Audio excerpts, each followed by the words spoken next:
ओम। कर्मफल विवरण। कर्म और कर्मफल के विषय में कुछ महत्वपूर्ण प्रश्नों को यहाँ पर प्रस्तुत करके उनका संक्षेप में उत्तर देने का प्रयास किया जा रहा है। प्रश्न पहला, कर्म की परिभाषा क्या है? उत्तर, दार्शनिक दृष्टिकोण से सामान्य रूप से कर्म की यह परिभाषा बनाई जा सकती है कि सुख की प्राप्ति व दुख की निवृत्ति के लिए जीवात्मा शरीर से, वाणी से और मन से जो चेष्टा विशेष करता है उसको कर्म कहते हैं। शरीर में होने वाली क्रियाओं, चेष्टाओं को हम दो विभागों में बांट सकते हैं।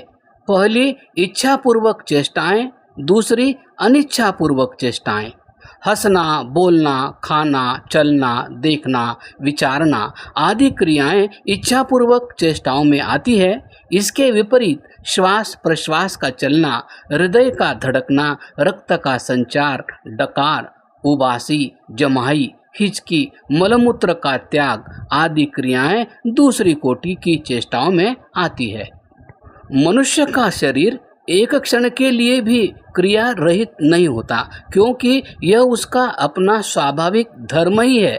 शरीर में विद्यमान कर्मेंद्रियां, ज्ञानेंद्रियां, प्राण, यकृत, प्लीहा आदि असंख्य अवयव यंत्र प्रतिक्षण कुछ न कुछ चेष्टा करते ही रहते हैं, किंतु शरीर में होने वाली इन समस्त क्रिया को दार्शनिक दृष्टि से कर्म के अंतर्गत नहीं ला सकते।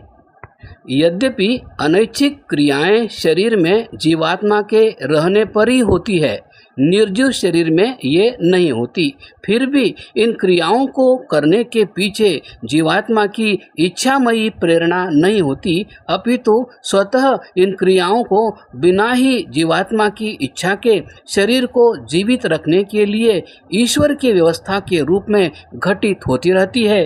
इसलिए इन्हें कर्म की परिभाषा में नहीं रखा गया है।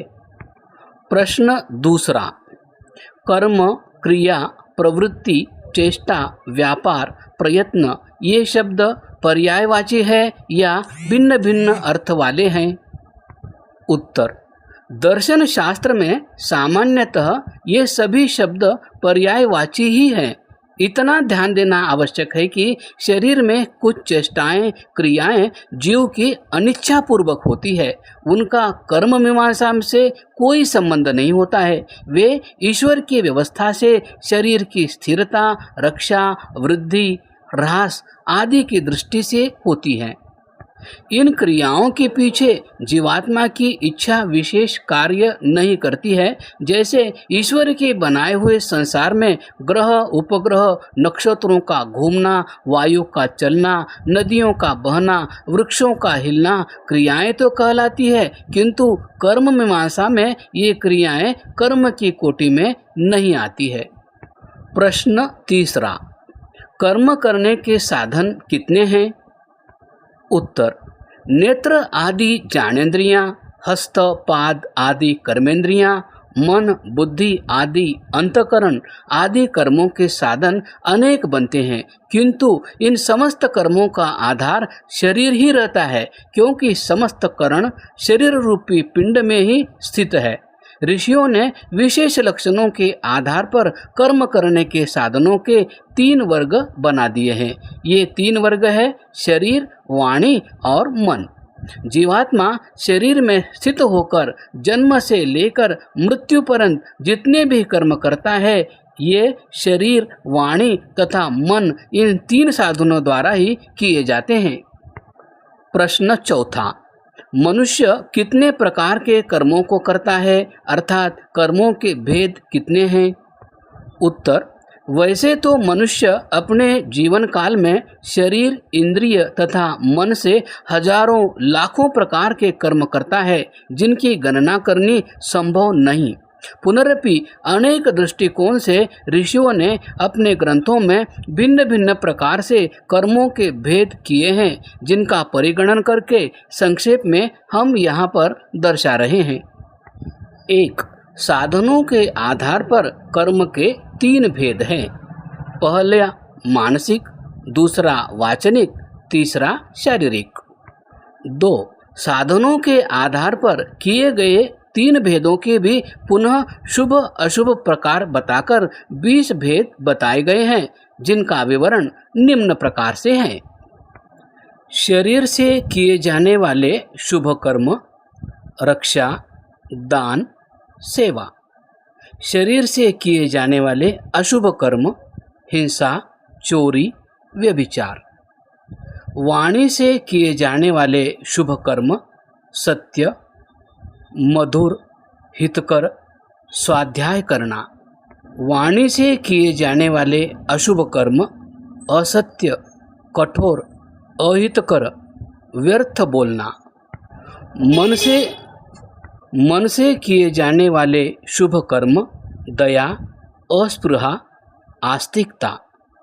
अशुभ कर्म: द्रोह, स्पृहा, नास्तिकता।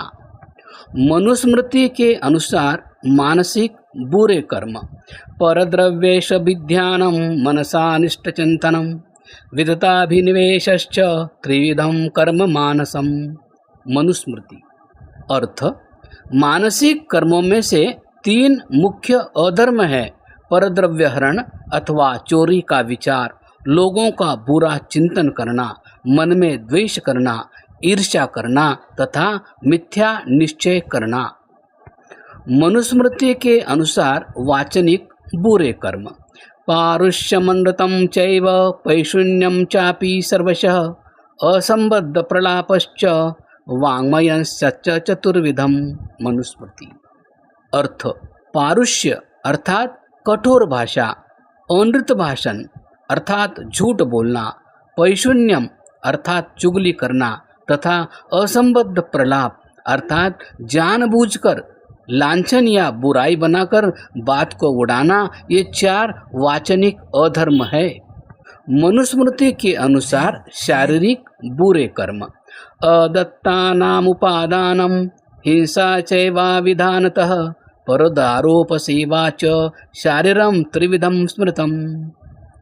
अर्थ: शारीरिक अधर्म तीन है: चोरी, हिंसा अर्थात सब प्रकार के क्रूर कर्म तथा व्यभिचार आदि कर्म करना। 3. योग दर्शन के अनुसार पाप पुण्य के आधार पर कर्म के चार भेद बताए गए हैं। पहला शुक्ल कर्म अर्थात शुभ कर्म, सुख प्राप्त कराने वाले पुण्य कर्म यथा दान, सेवा आदि। दूसरे कृष्ण कर्म अर्थात अशुभ कर्म, दुख प्राप्त कराने वाले पाप कर्म यथा चोरी, हिंसा आदि। तीसरे शुक्ल कृष्ण कर्म, शुभ तथा अशुभ दोनों से मिले हुए कुछ सुख तथा कुछ दुख दोनों को प्राप्त कराने वाले मिश्रित कर्म यथा खेती करना, चोरी करके दान देना, भोजन बनाना आदि। इन कर्मों से किसी को तो सुख होता है और कुछ क्षुद्र जंतुओं, कीड़े मकोड़ों की हिंसा भी होती है। चौथे अशुक्ल अकृष्ण कर्म अर्थात निष्काम कर्म, जो लौकिक सुख को प्राप्त कराने वाले न होकर ईश्वर की प्राप्ति या मुक्ति को प्राप्त कराने वाले होते हैं। इनमें केवल शुक्ल कर्म ही आते हैं। चतुर्थ फल के आधार पर कर्मों के तीन भेद। पहला संचित, पिछले जन्मों से लेकर अब तक किए जा चुके कर्म जिनका फल मिलना अभी शेष है। दूसरा प्रारब्ध, जिन कर्मों का फल मिलना प्रारंभ हो गया है या मिल रहे हैं वे प्रारब्ध कर्म हैं, यथा शरीर का मिलना। तीसरा क्रियमाण, जो कर्म वर्तमान में किए जा रहे हैं उन्हें क्रियमाण कर्म कहते हैं। पंचम कर्ता के आधार पर कर्म के तीन भेद। पहला कृत कर्म, ऐसे कर्म जिनका कर्ता स्वयं ही जीव होता है वे कृत कर्म कहलाते हैं। दूसरा कारित कर्म, जिन कर्मों को जीव साक्षात स्वयं न करके अन्यों से करवाता है या करने की प्रेरणा देता है, वे कारित कर्म कहलाते हैं। तीसरे, अनुमोदित कर्म। जिन कर्मों को साक्षात स्वयं न करता है, न कराने के लिए किसी को प्रेरित आदेश करता है, किंतु स्वतंत्र रूप से किसी के किए गए कर्म का अनुमोदन व समर्थन करता है, वे कर्म अनुमोदित कर्म कहलाते हैं। षष्ठ, गीता में कर्म के 3 भेद। पहले, कर्म अच्छे कर्म। दूसरे, विकर्म बुरे कर्म। तीसरे, अकर्म निष्काम कर्म। सप्तम, वासना के आधार पर कर्म के 2 भेद। पहले, सकाम कर्म। जो राग द्वेष से युक्त होकर किए जाते हैं, उनसे वासना संस्कार बनते हैं। दूसरे, निष्काम कर्म।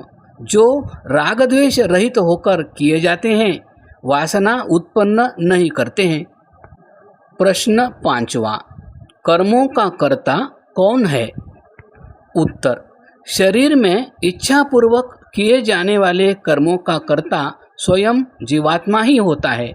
यद्यपि कर्म करने न करने से संबंधित प्रेरणा, उत्साह, आदेश अन्य व्यक्तियों से भी मिलते हैं, जो कर्म करने न करने में निमित्त बनते हैं, किंतु मुख्य कर्ता तो स्वयं शरीर में बैठा अभिमानी जीवात्मा ही है। कर्तुम अकर्तुम अन्यथा कर्तुम स्वतंत्रः यह स कर्ता। जिसकी इच्छा और प्रयत्न से शरीर, मन, वाणी कर्म के साधन कर्म करने में प्रवृत्त होते हैं।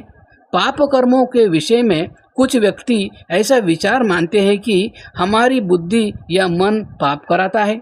कुछ व्यक्ति इंद्रियों को, तो कोई भूत प्रेत को, तो कुछ प्रकृति को कर्मों का कर्ता मानते हैं। किसी संप्रदाय वालों ने तो शैतान को भी पाप कर्मों का कर्ता बताया है। कुछ व्यक्ति पेट को दोष देते हैं, तो कुछ व्यक्ति भूख को कर्मों का कारण मानते हैं। इसी प्रकार कोई समाज को, तो कोई परिस्थितियों को पाप कराने वाला मानते हैं। कुछ तो सीधा ईश्वर को ही संसार के अच्छे बुरे सभी कर्मों का कर्ता मानते हैं। वस्तुतः ये सभी मान्यताएं अनुपयुक्त तथा यथार्थता से रहित है। प्रकृति तथा प्रकृति से बने सभी पदार्थ जड़ तथा इच्छा प्रेरणा रहित होने से शरीर में कर्मों का कर्ता नहीं बन सकते। इस दृष्टि से तो एक शरीर में अनेक कर्ता हो जाएंगे और परस्पर विरोध भी उपस्थित होगा। अतः ऐसा नहीं माना जा सकता। यदि ऐसा माना जाए कि ईश्वर की इच्छा, आदेश, प्रेरणा से ही मनुष्य सब कर्मों को करता है, तो फिर संसार में जो कुछ भी अच्छा बुरा हो रहा है उसके लिए ईश्वर ही उत्तरदायी होगा, क्योंकि मनुष्य ऐसी स्थिति में ईश्वर के हाथ की कठपुतली ही बन जाएगा। ऐसी पराधीन स्थिति में कर्मों का फल जीव को क्यों मिले? जिसने आदेश दिया है उसे ही मिले। यह अज्ञानी, स्वार्थी, दुष्ट व्यक्तियों की ही चालाकी है कि बुरे काम स्वयं करके फल से बचने के लिए उसे ईश्वर या शैतान के माथे मढ़ देते हैं।